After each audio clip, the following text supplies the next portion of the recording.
Since June, I have 1,212 texts from Emily. I feel like I am under attack. If it doesn't stop, I'm close to having to do some sort of legal action to keep her away from me and my family.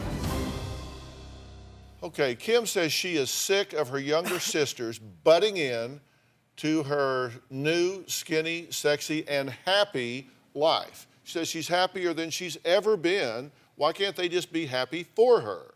But Emily and Lori say they must intervene because Kim's priority has gone from being an attentive parent to being a member of a kinky fetish group that pushes everything else to the side. Take a look.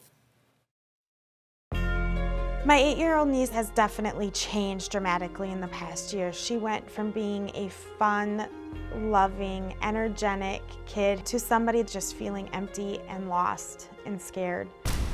My niece sleeps out in a living room and has told me that she has heard sex noises coming from the bedroom, and they're so loud and so odd that she has had to put her head into the couch cushion to drown out the noises. And she even told me that she hears whipping sounds and that she's very scared because she doesn't understand fully if her mother's in pain or if she's being hurt.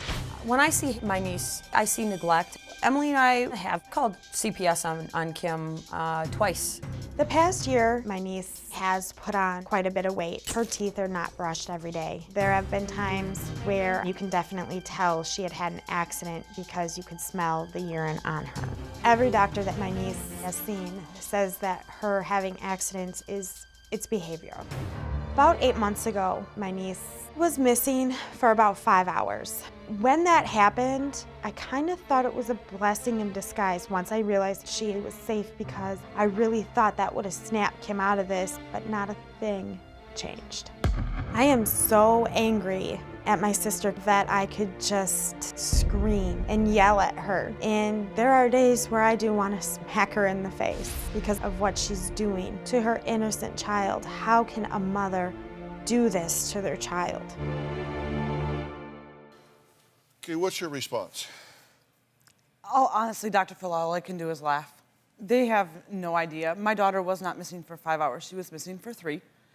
At the time, we had an arrangement with the little girl that lived up the street, literally, bird's eye view. You didn't even know her parents. I did know her parents. No, you couldn't tell the cop one single friend's name or number. They Didn't asked know where you the if one her where she friend was at, where they lived. The deal was Right, that I 'cause would you watch watched her your walk up. child. Once she got into the driveway, the other parent would then take them in. If they weren't home, she would walk back down.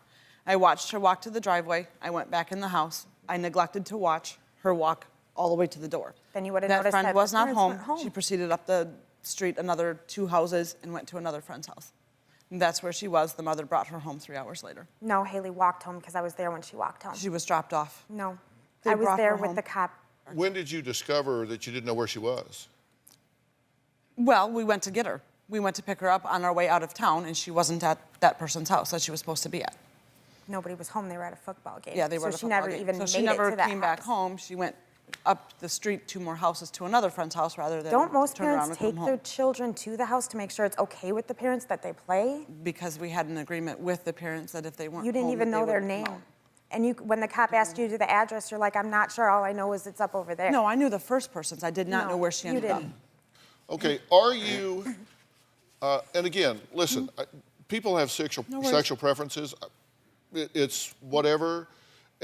In my view, as long as nobody is hurt, people are willing, consenting adults, then it's none of my business what somebody does. I don't judge it, good, bad, indifferent. It's none of my business.